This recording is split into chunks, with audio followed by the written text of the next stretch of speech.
The universal and planetary rhythms keep us in movement, and if you can make use of them, instead of trying to resist them, then you get that energy that belongs with that phase, which can lead to a much deeper feeling of fulfillment in one's life. And then you don't need to say, "I wasted time, and now doth time waste me." William Shakespeare.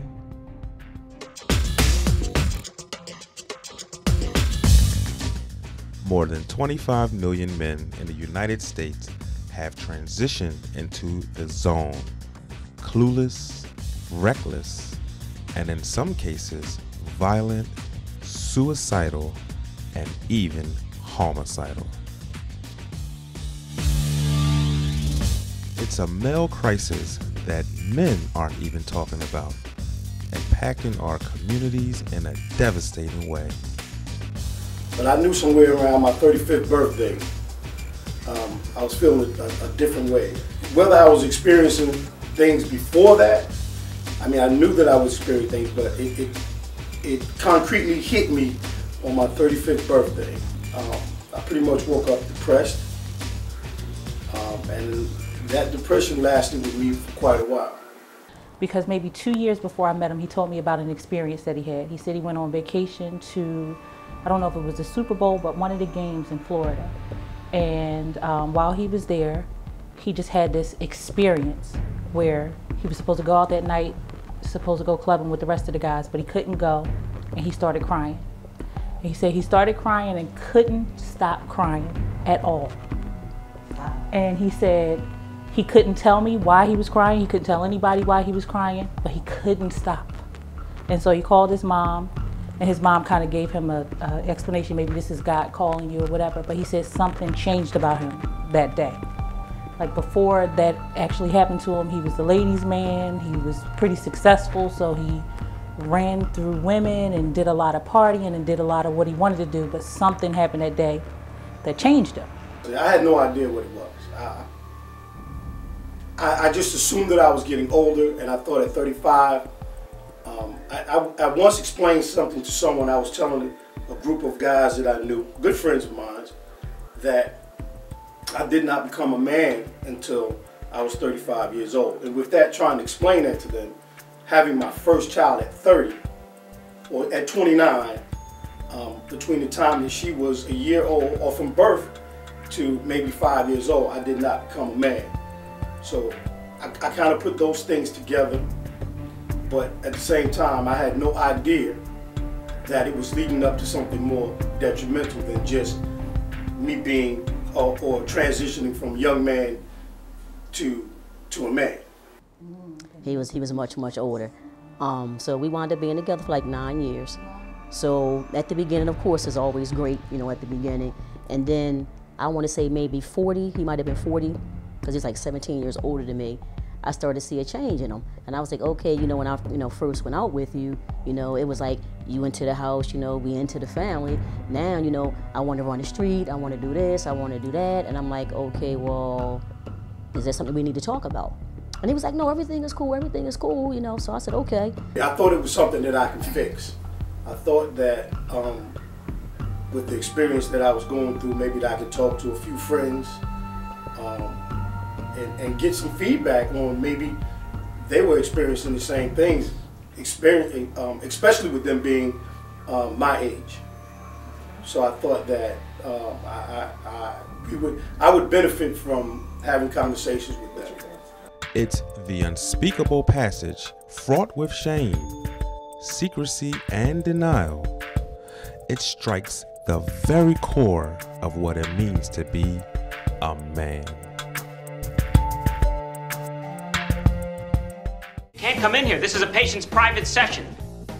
You know me? Yes. No, you don't. Okay. You see my picture in the paper? Yes. No, you didn't. In the popular feature film, Analyze This, we see a comedy about a psychotherapist whose #1 patient is an insecure mob boss and is exhibiting very uncharacteristic behavior. I couldn't do it last night. Do you mean sexually? No, I mean for the big game against Michigan State. Of course sexually. Similar to men who have entered the zone of andropause. Dr. Tim Morley, Manhattan biological hormone expert. Most men are not aware of andropause. It's not really talked about in society. It's a term that really people don't even like to talk about. A lot of times, you know, when you even mention it, people say, well, what is that? And it's essentially, what it is really, it's essentially the male equivalent of menopause for females. There are differences. With women, it happens oftentimes a little bit more quickly. It can happen over just a span of a few years when, you know, they're fine, and then all of a sudden, a couple years later, you're going through menopause. In men, testosterone dips oftentimes only about 2% a year, starting in maybe your late 30s or 40s. So it comes on slowly. So by the time you're in your 50s, then you're starting to notice some of the symptoms. So what do we know about this phenomenon known as andropause? Andropause essentially is a hormone imbalance. And when I say a hormone imbalance, basically by definition, andropause is a situation where a man's testosterone over time starts to decrease, to decline. And then, you know, by the time you're in your 50s, it starts usually in the 40s. By the time you're in their 50s, that's when they start to have some of the symptoms. I was fussy, I was ornery. I couldn't find the proper words to say at this time how I really felt, except I knew I was going through some emotional changes. And that emotional change carried over and spilled over into my family life. Not feeling good, low energy, down too, because at this point in time, I mean, I wanted to be a father and I found out that I couldn't have children. So a lot of emotional stuff going on at the same time. We spoke with Michael Bieber and Patrick Green, clients of the Body Logic MD.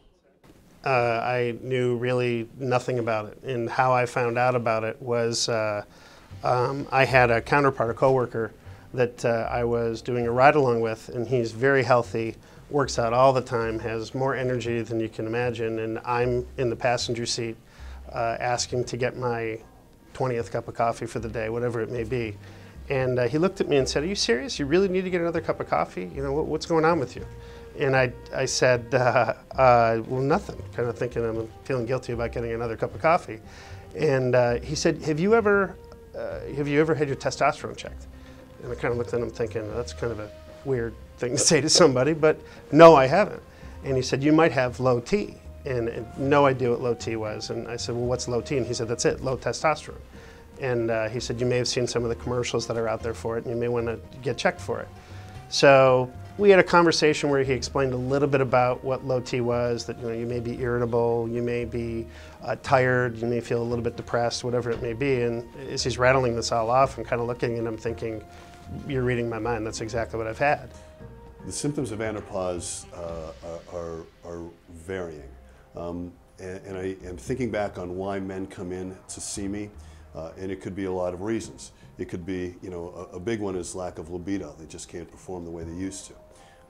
Muscle loss. They don't get as much out of a workout as they used to. Depression issues, just not feeling good, not feeling themselves.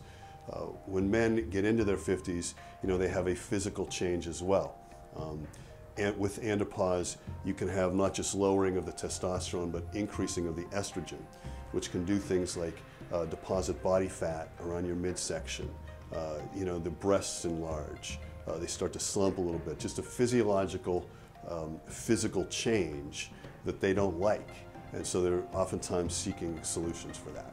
One day that my muscle mass was starting to deteriorate, I was starting to overload with weights, and basically what it was doing was breaking me down instead of building me up. And I knew immediately that that was a problem. It's one of those, there's a condition in medical school that med students go through, I forget what it's called, but they read the disease and they think, oh my gosh, I've got that, because they read all the different symptoms that would be there. And I felt a little bit of that. I mean, my father was a doctor, my brother's a doctor, my wife is a pediatric nurse practitioner, so there's a medical background, and you just think to yourself, man, am I really, maybe I'm overreacting to this, but then you read further into it and you start to realize, wait a minute, this is almost everything to a T that I've been going through. So you start to realize, when you're in your 20s, you got a lot of energy. When you're in your 30s, you've got a little bit less energy. When you're married, you have kids, and you think, it's just the kids, and I'm just too busy. And then when you get into your 40s, you just start to think, well, I don't know if I can continue down this slope to go where I'm going. So at the point that I found out what low testosterone was, I think it really was one of those aha moments. When I was on the website and you start reading through all the different symptoms, you just say, you know what, this is me. I mean, and I really need to look further into this. Dr. Verano heads the Body Logic MD Center in Pennsylvania. So andropause, I believe, is more of a layman's term. It's not a true medical definition or diagnosis. And it's a term that describes a period of time in a man's life, usually sometime between mid-30s to mid-40s, when the amount of testosterone that's been declining in the man gets to the point where he starts to experience symptoms. Symptoms like what? Symptoms such as fatigue, loss of drive, motivation, the typical couch potato syndrome that often men go through as they get older, where they just, when they come home from work, they just plop themselves on the couch, look for the remote control, look for their snacks, rather than, if you picture a young man, he comes home, he changes, he cuts on the phone with his friends, and he wants to go out and do things.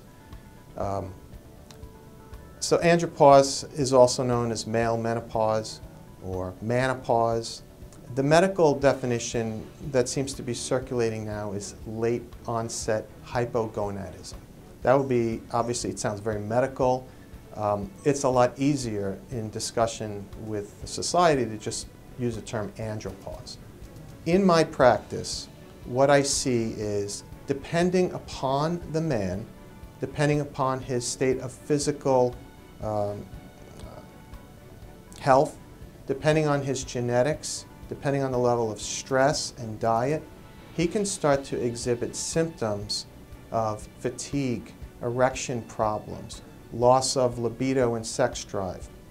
One of the things we often see that men don't even realize is they lose that first morning erection. When men are young, they wake up with erections every morning, and that slowly goes away, and men don't even think about it or realize it.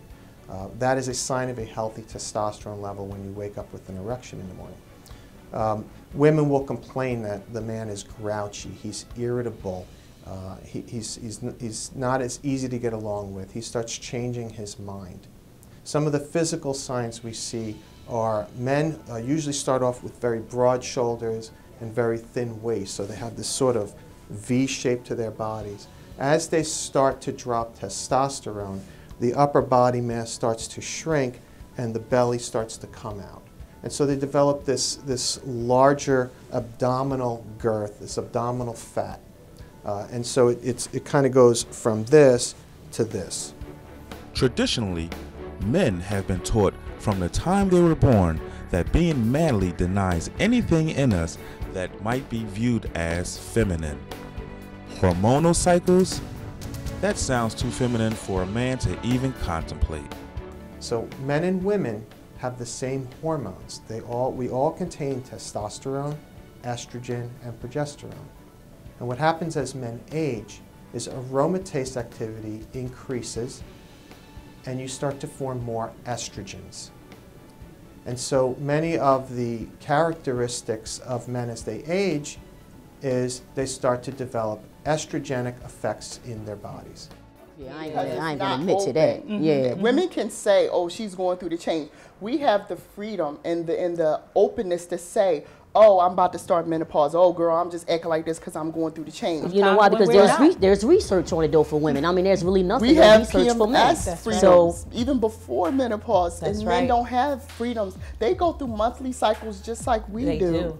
Just like we do. But the average woman doesn't pay attention to that. Timing and cycle. They don't pay attention to the fact that a man goes on the same cycle like a woman. His is just more masculine in some ways. In some ways they're not. They have times of the month where they get clingy and they get emotional. Absolutely. They get moody. You be like, I'm they in, get a I'm little in. But next thing cranky. you know, he's shutting you down. He ain't calling, you don't see him. Like, Yep. well, what happened? They have What times you want where to rag they this get extra week? romantic and need to cuddle, but they ain't gonna say And it's much more evident when you live with them. And her and I have been talking about this for a while. a long Wow. time. If you live with a man, you can see his cycle. You see it. You can see about the 4th week of the month. Yep. This is his time when Where he's he more gonna do sexually this. motivated, Yep. and he'll just do anything. And then this is the time of the month when he's irritated and don't really want to be bothered. This is his time of the month when you can really mark Yeah, you that can, to because his I was life. living with a man for 11 years, and his was a week before mine. And I was like, we on the clock. It's your Because turn. It's your turn. You great, come on the rag, because just like mine's is women- next week. Women sync up. I believe we sync up with our mate if we're with them for a long time. Women, when you live in a house with women, you link up. Me and my daughter's cycle has been a week apart for years. And me and my mom's was hours apart. Wow. I mean, hours, within a few hours. So I believe that when you're with a mate for a long time, your cycles will link. Both men and women have estrogen and testosterone. Men have much more testosterone and much less estrogen, and women vice versa. But men also need estrogen. Estrogen is important. It's a hormone that, that does certain things in men's body as well. It can help with cognition and thinking and memory, etc. So you have to have some estrogen. You don't want too much estrogen. If you have an imbalance in the estrogen and testosterone in a male, if you have too much estrogen, again, bad things can happen. You could get side effects. So, you want the proper balance, and you need to be with a physician who knows how to do that. I've experienced it with one guy, and I was just seeing. It wasn't a serious relationship. He was older. I was like in my early 20s. He was in his mid to late 30s. So at the time, that was a big difference for me. Right. And he liked me a lot. We socialized at the same type of events. So finally, after a few months of him constantly, we hooked up.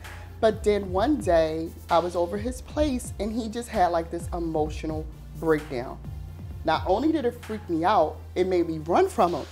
Because I was like, why is this grown man, because he was older, I was younger, why is this grown man crying and saying how much he cares about me? He should have himself together, he not older. Only were the men trained that way, we as women have been trained that if a man expresses his emotions more than a certain amount, that he's weak.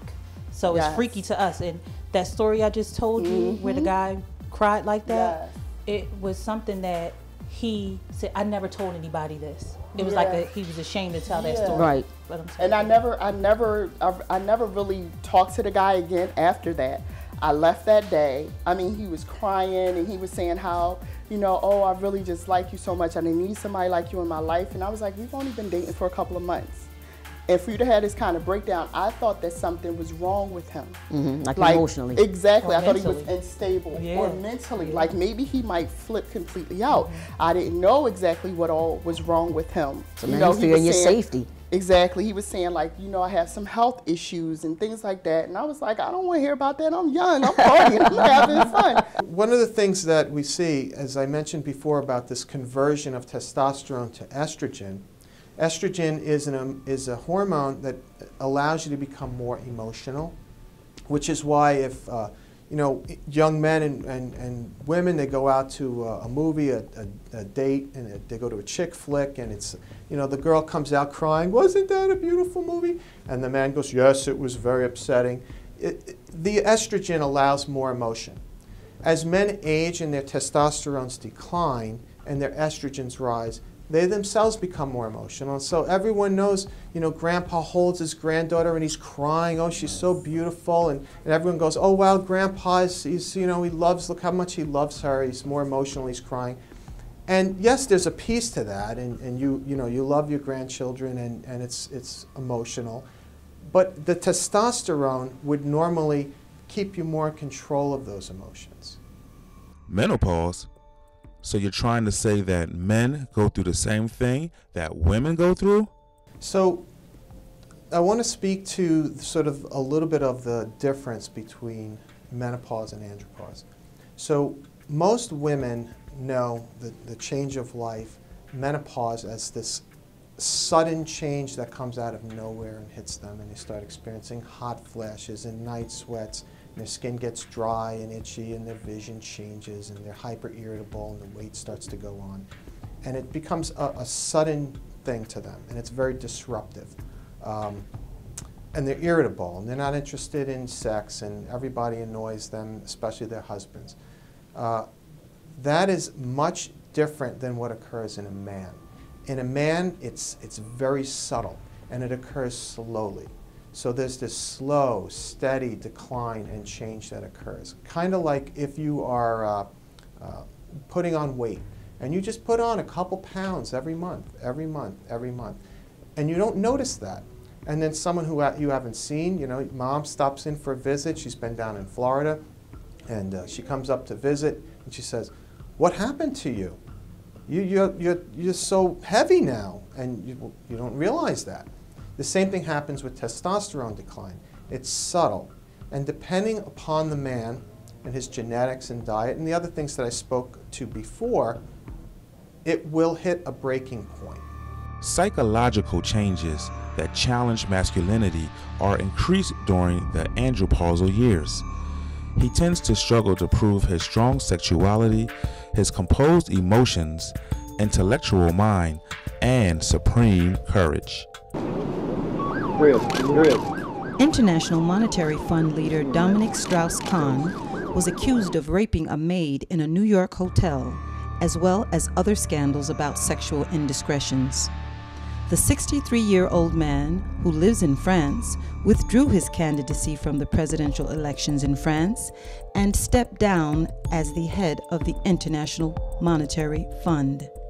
So what's happening to men in the latter part of their lives? Does andropause play a role in these unseeming occurrences? That period of life, when you're in your 40s, you start to sort of reminisce and think back about how you were when you were younger and the things that you used to do and enjoy, and you wonder what happened, where did it go, what happened to the dreams I used to have, and how come I'm no longer dreaming now and looking to the future and what I can accomplish. And men, I think, and it may be testosterone driven, like to build and plan and conquer and achieve, and that seems to go away. And so, you know, and then maybe tied in with some of that depression, they sort of develop a hopelessness or a sort of a loss of joy in life. Life becomes less vivid for them. Alcohol and drugs are not uncommon in a man's effort to relieve his symptoms. This could be the start of a slippery road to addiction and abuse. But you know what I also noticed too? I also noticed the consistency with drinking and drugs and everything else to cover up. Yeah. You know, like put a Band-Aid on it. You know, because I have like 10 or 15 brothers and sisters, and my brother, he's in his 40s right now, and he's married. He told me, "Oh, well, you know, my wife is going through menopause." And I said, "And you're going through andropause." "Okay, well, what is that?" I said, "You've been drinking like for the past 5 to 6 years. You've been drinking heavily. You've been in car accidents. You've been blessed because you ain't killed yourself, you know, and you've been out partying, clubbing, doing this, you know, doing that. You talking about you couldn't deal with her, but we trying to deal with you. So we trying to help you with this issue, you know, so how can we help you? You know, we sent him to the AAA, and, you know, Dad did, well, I ain't alcoholic." I said, "Okay, so what is the underlying issue that's causing you to drink, that's causing you to want to hang out? You know, you 20 and you run up on girls, you know, 20-something years old, younger than you, and you 40-something years old. So it's got to be something that's causing you to do what you're doing, because you wasn't doing this before. You was happily married, y'all got 2 kids, you know, now all of a sudden you drinking, you partying, you doing this, you know, you doing that, you know, so like what is going on with you? Like, well, I'm cool, I'm just getting older." Okay, but with age comes the change. You know, we all go through change. Every day we get up the next morning is a change. So every day is a change. When a man goes through andropause, again, there's certain changes that are going on. And oftentimes, again, since it's not really talked about, he's clueless. He doesn't know what it is. And it can become fearful. Fear of the unknown can cause things like depression, etc. But how people handle the fear of the unknown, you know, they can, again, the midlife crisis, you go out and try to obtain things. Certainly one of the ways that some men unfortunately deal with this is by drinking too much or drug abuse, etc. So there certainly could be a coping mechanism that's obviously not the way to do it. Some men will suffer from the irritable male syndrome, where he can turn from nice to mean, exhibiting uncharacteristic behaviors of anger, aggression, and violence. Yeah, I think andropause definitely has something to do with men acting uncharacteristically. that it could certainly change personalities. Again, depression issues. When you get depressed or when things are happening to you and you don't understand them, your personality could change. Your relationships with other people change. It could change how you relate to not just your spouse or your kids, your coworkers, etc. So it can affect your whole life. I don't believe you anymore. I don't trust you. I don't love you. I don't want you. Okay? Okay. Stay in the house. I'm not giving it to you, but I'll let you stay there. Okay? Hollywood's Oscar-winning actor Mel Gibson sparked headlines with his uncharacteristic behavior and an extramarital affair that caused wife Robin Gibson of 31 years to file for divorce. You look like a bitch on heat, and if you get raped by a pack of it'll be your fault. All right? Because you provoked it. You are provocatively dressed all the time with your fake boobs you feel you have to show off. In a letter obtained by TMZ, Mel Gibson describes feeling so out of control as his relationship with his new girlfriend collapsed. It reads, "I don't know why I'm so wacky and depressed, but I need to get well and re-enter life. Please don't be upset I've gone. I'm just not myself and feel bad when I'm so f***ed and sick around you. I don't want to inflict this unhealthy version of myself on you. Maybe it's some kind of male menopause, or God knows. This isn't who I was meant to be. I know it. I'm so ragged I could drink or commit a crime. The anger seems to be out of control. I need to do something about it, something lasting, not just a Band-Aid." Yeah, men when they go through andropause, they tend to have that desire to get back to where they were in their 30s. They want to get back to where they were. So that can actually cause personality changes and just acting differently. They start thinking about that younger than that now. They start thinking about that in their mid to late 30s, because I've had conversations with gentlemen that have said things like, you know, well, I'm not 25 anymore. They've said that. Right. I don't feel as young as I used to. I can't do things sexually like I used to. And, you know, for us women, we're like, as long as we're pleased and we're happy and our emotions are settled, we're good. But for them, that's the main thing. I was watching a show the other day, and the man said, listen, emotional cheating versus physical cheating, a man will more than likely 90% of the time care more about physical. Right. Because that's where he prides himself. Right. That's where he holds most of his esteem with his woman. So for him, it's like, no, you've stepped on my territory. So imagine going through a change and not even understanding it because no one has had the audacity or boldness or freedom just to talk about just to express it, Mm-hmm. just to talk about it. They'll say, well, I'm still as young as I was when I was 25. Now, they won't come up to the plate and say, well, you know, I might not be able to do this. They say, oh, yeah, I could do this, I could do that, I could do everything. Yeah. You know, I'm 40-something years old. I used to be this, that I'm taking care of myself now, and I'm eating better, you know, I'm exercising, I'm running, I'm doing this and doing that. They won't admit to, okay, later down the line, if we get married. And they don't share with the younger men generations coming up behind them, so that when this happens to them, it's not such a shock. And they go through such a great depression and feel like maybe it's the woman. Maybe I need a younger woman. Right. Maybe I need an older woman. Right. Maybe it's something outside. Or maybe I can do young and old and see which one is going to make me happy. Amen. If I do two at one time, I'm like, over here, that ain't working. Well, let me go to the young girl, you know, because she young, she dumb. I can just do whatever, you know, she don't care. Oh, this ain't even working out over here. Let me go back over to this older, mature woman now. Yep. You know, I'm going to marry her, you know, but then, okay, well, when I can't, you know, satisfy her, you know, okay, then she's going to go back over here. It's like a flip-flop, back and forth type thing that they go through, young, old, or sometimes they just stay young altogether. Yes. And they don't even go back to an older woman. They stay with the younger. Actually, at this point, I'm trying to unveil a different me.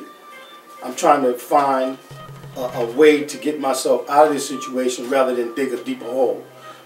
Women was not an issue, I'm glad to say. Unless, you know, I can't very well say that, you know, as an older man now, you're thinking you're over the hill and you're trying to be appealing to someone maybe much younger or going out there and buying a Corvette, which might help you appeal to younger women. Those issues didn't cross me or cross my mind. simply because, for one thing, I couldn't afford a Corvette. That's number one. I couldn't afford another woman. But what I do, though, as time went on, and as I started to do my own research, I realized that this thing could destroy a family. Arnold Schwarzenegger publicly reveals his regrets for having multiple extramarital affairs, particularly with his housekeeper, out of which a child was born. He declares it as the worst thing I could have ever done, an act that inflicted tremendous pain onto his wife and children and led to the couple's demise. The fallout to ANDROPAUSE certainly can be, again, there could be lots of different things that happen when men go through menopause, or when men go through ANDROPAUSE and don't really necessarily take care of it. Certainly you could see families break up over this. You know, you see the typical midlife crisis. A man doesn't really know what's going on, and he wants to go out and kind of get that mojo back, and you know, maybe get the car or the new wife, and I see that. And at the end of the day, that doesn't work. It just doesn't work. It's a physiological change that needs to be treated medically. It's a dangerous game that men sometimes play. While love might be considered a many splendid thing, the other woman scorned should never be underestimated. I want to make sure you're aware of a breaking news story out of Tennessee. Former NFL quarterback Steve McNair has been found dead this afternoon in an apartment complex there in Nashville. Former Tennessee Titans quarterback Steve McNair was shot dead by his girlfriend and then killed herself. A modern American story, one might say. The retired football legend, the mistress, the perils of fame. The 36-year-old father of four was among the best football quarterbacks of his era. Friends intimated that McNair was finding it hard to cope with life after fame. Former teammate Eddie George told CNN this: "What people fail to realize is that when you make a transition away from the game, emotionally, physically, mentally, spiritually, you go through something, you change, and you're constantly searching for something." Sound familiar? Could the transition from a lifelong passion been a trigger that brought on the onset of andropause? I think testosterone in general gives a man a self-control, a sense of control. And when depression sets in, when low testosterone sets in, man tends to feel that he's lost control, that he's losing control. And a natural, even a subconscious response to that is to try and gain control over things around you because you don't have control over yourself. And so where you meet conflict, you attack it more aggressively. You're much less capable of reasoning through that, of understanding, of forgiving, of extending grace or mercy, but you more try to dominate and control. I almost believe, just as if you go to the gym and you do aggressive resistance training, it boosts your testosterone levels and gives you sort of that temporary burst of the testosterone that your body craves. The same thing will happen when you get into a fight or an argument or a disagreement, is it temporarily will boost that hormone and I guess establish more of a sense of normalcy for you. But it comes obviously at an impact that's damage done to relationships around you. Bishop T.D. Jakes of the Potter's House speaks to he-motions. Speaking of losing men, I'm going to tell you something powerful. You're losing the men in the turns. My brother rides a motorcycle. He's in the middle of his life. And see, when men get in the middle of life, they do crazy stuff. He shaved his head and got an earring in his ear and wrapped a rag around his head and bought him a motorcycle. Got on a motorcycle. He's a little bit older than me. I'm 47. My brother's about 56. He's 56. He jumped on a motorcycle. He said, "Let me tell you something, Tommy." He said, "Tommy," he said, "I'm on the motorcycle with Sharon and we're driving down the road." He said, "We're doing good in the straightaway. We're flying, man." He said, "The wind is blowing." He said, "You need to be on the motorcycle. It's a wonderful thing. The wind is blowing. You feel young again." And she's right behind you and she's screaming and hollering and we're going through traffic. Ooh, and we're having a great time. He said, but when we get to the turn, he said, Sharon almost killed me in the turn. I said, what are you talking about? He said, see, he said, when you get in the turns and you're riding on the back of the motorcycle, when you get in the turn, you got to move when I move.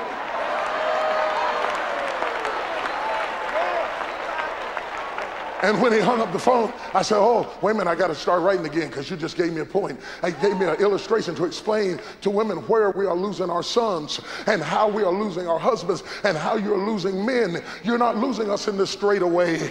You're not losing us in the straightaway. As long as everything is straight and normal and predictable, we do real good. It's in the turns. When you go this way and I go that way, you're losing us in the turns.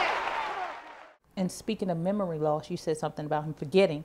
I remember this gentleman that I was dating, we used to work together, and so one day on the way home, he said to me, something is happening with my brain. I'm just feeling like foggy, like I can't remember, I can't focus, something is changed. And because I didn't know him when he was younger, I thought to myself, maybe he's being lazy and making excuses for not wanting to go to school, to further his education or whatever like that. But in all actuality, after I looked at andropause and his symptoms, that may just have been some of the symptoms. He's experiencing brain fog and memory loss. What about depression? I mean, did he feel like he was depressed? Definitely. Didn't want to talk to you, didn't want to go to work? Definitely. He used to, something that I laughed about, but it wasn't really funny.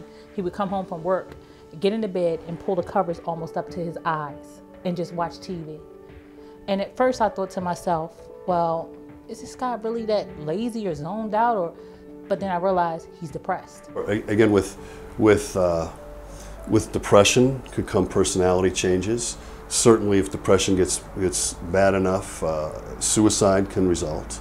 But yeah, again, men oftentimes don't know really how to handle depression issues, so they lash out. They can become violent. I had a friend of mine that she was explaining to us that her and her husband been together for over 20 years, and her husband lost a big time account at his job. Now he had prided himself on this. They have a beautiful home, they got a beautiful life they've built together. She's a gorgeous, sweet, very devoted, loving, kind woman. But he lost his big contract and he had all his wealth and all his pride built in what he had done his whole life. And she told me one day, she was talking to me and a couple of other friends, and she said that between Halloween and Thanksgiving holiday, she noticed that he was acting a little different. And one day she got a call, she had to rush home. He had tried to attempt suicide. Wow. And he had shot himself in the face. It blinded him in one of his eyes. And she was trying to help nurse him back to health. And now, the doctor said he will recover, but she was saying that she believes that this was the reason. She believes that the andropause, because she's been with him so many years, she's seen him at different stages and different changes of his life. And when he hit that depression, wow, it was just deep-seated. It was so deep-seated and rooted that it drove him to try to commit suicide. Wow. The World Health Organization estimates that about 1 million people take their own lives each year. And this is not counting those who attempt it, but are not successful. In just about every country, men commit suicide more frequently than women. One of the risk factors for suicide in men seems to be middle age. Men experience the lowest levels of well-being and the highest suicide rates, especially if they are of lower socioeconomic class. This is the final curtain call.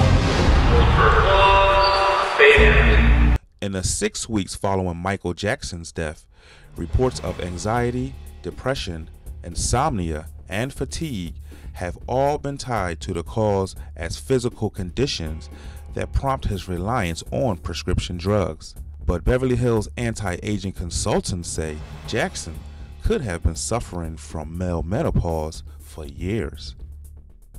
Why is it of critical importance for women to know about andropause?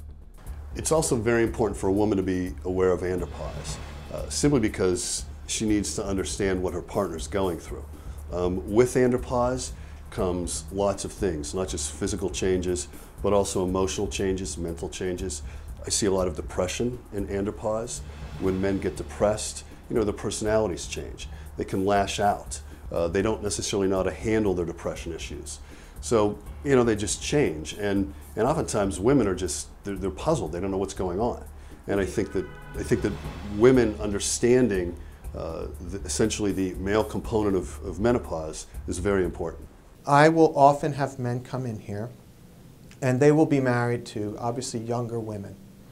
So I've had patients come in and their wives have accused them of cheating on them because they're not interested in having sex with their wives. And so the woman is thinking, he's not interested in me anymore, he must have someone else on the side. And the man is very concerned because he's like, I love my wife, I think she's beautiful, something wrong with me because I don't want to have sex with her. I just can take it or leave it. And that is a scary thing for a man. It is part of his masculinity to be a sexually driven person. I mean, this is what society knows is all men think about are sex, food, and sleep, and that's what we think about. And so when you lose one of those, the woman is naturally going to think, well, there's another woman. So having a woman understand that this is something that occurs, andropause occurs, helps her to be more understanding of what he's going through.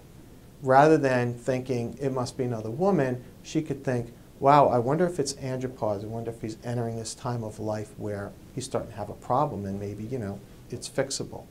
So that's important.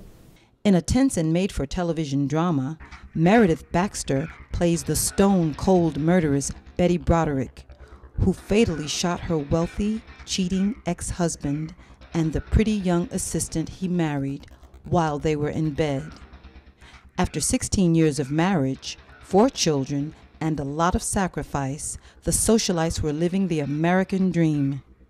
A dream that would begin to shatter as her husband turned 40 years of age and became a stranger. He was 44, she was 28.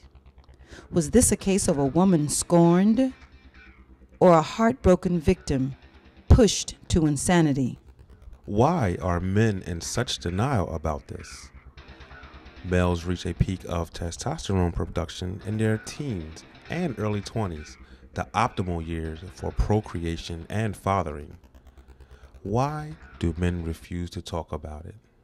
I think it's still pretty ingrained in our psyche that we're supposed to be strong and you know, not feel pain and be, you know, perceived as being weak. You know, as modern as our society is, I still think that that's an underlying perception across America, yeah, maybe the world. Probably is the world, because I think America is probably a bit more open about certain things than maybe other nations. I mean, I can't speak for other countries, but I think it's probably true. To be perfectly honest with you, I think most men think low testosterone means that it's completely related to my sex drive and how I will perform. And I think that there's an astigmatism that it's my testosterone has nothing to do with anything other than how I'm going to perform in the bedroom, period. And I think that's exactly where a lot of guys will think, they don't ever want to admit that I'm not good or that I can't perform. I can perform and do whatever I want because that's what guys talk about. You know, oh yeah, it's this and that and whatever. You know, that they're king of the hill, so to speak.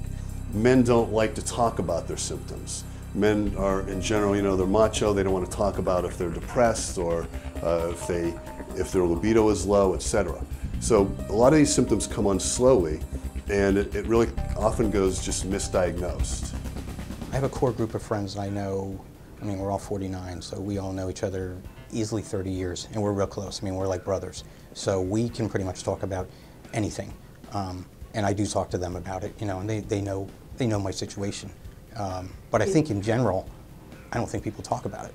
I have probably, yes, broached it first with them, but then we laugh about it because they admit to that there's things that are changing in their lives too, you know. And, but we always joke about that our fathers never told us about the things that, you know, we're experiencing right now, because I think it's kind of taboo in the male society that we don't really share that, you know, there's a point in time when we're not going to be quite as virile as, you know, what we were in our 20s or our 30s. Exactly. I talked to a few of my coworkers and I asked them some questions about andropause and different races, different ages.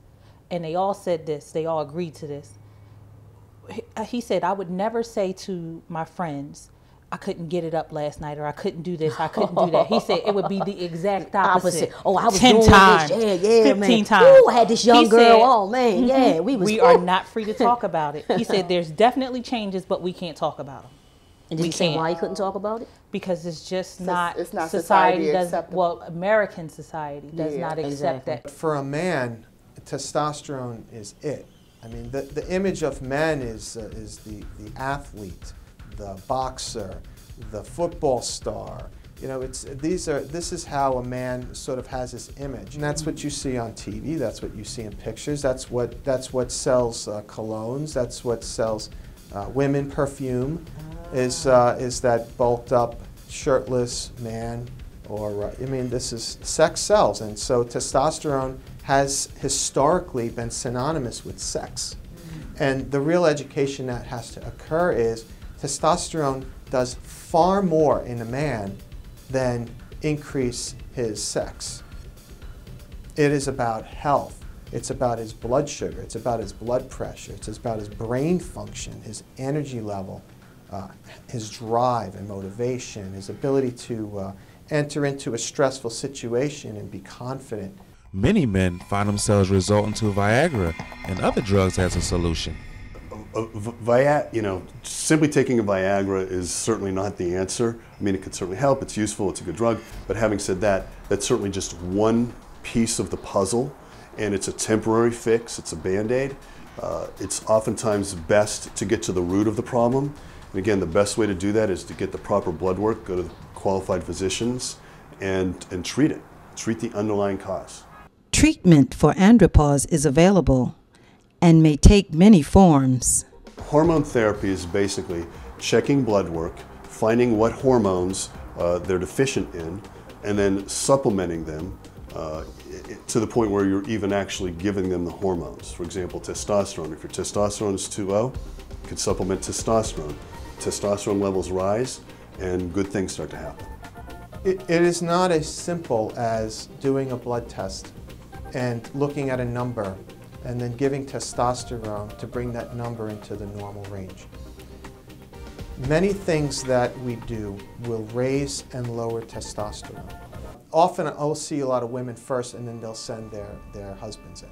There's sort of a counseling that we do where if there's a marital problem occurring, we try to recommend that both the woman get her hormones balanced and the man get his hormones balanced before they make any sort of future decisions about their relationship. Sure, there are non-pharmacological ways that can help. In other words, not just taking supplements. Stress is a big one. Reducing stress in one's life can actually help you go through andropause a little bit more gracefully, a little bit more with ease. Not just that, again, I think open communication, letting people know what's going on and seeking the proper help, that certainly helps. In general, a healthy lifestyle makes a difference. The proper amount of exercise, a good diet, again, things that we already know. The fruits and vegetables and not so much on the red meat, just a good healthy diet. And again, the exercise is important. It's a journey of challenge and transition. Yes, I think that education is key to this. I think that talking about it, letting men know that what they're feeling and what they're experiencing is actually a normal condition, and pretty much every man is going to go through it. I also think the term andropause itself is a way of trying to increase awareness. That is a far more acceptable term than male hypogonadism. Yes. I mean, I certainly wouldn't want to be diagnosed as male hypogonadal. I think the take-home message here is that, number one, realize the symptoms of andropause, educate yourself as to what they are. Don't deny that it exists. I think that denial is a problem. I think that men tend to want to be macho and just deny it and say, oh, I'm going to man up and handle these issues. It's really not the best way to do this. The take-home message is educate yourself and seek help. I just think that, I kind of think I'm just beginning, I have a lot of things that I'm going to do yet. I mean, Will they be all the physical accomplishments maybe I did before? No, I don't know. You know, you gotta be realistic. You know, I mean, the body is a little different than it was 10 years ago or 15 years ago, but the mind has plenty of possibilities to grow and expand. It's the beginning of a second adulthood, a time to reposition and arrive at a new place.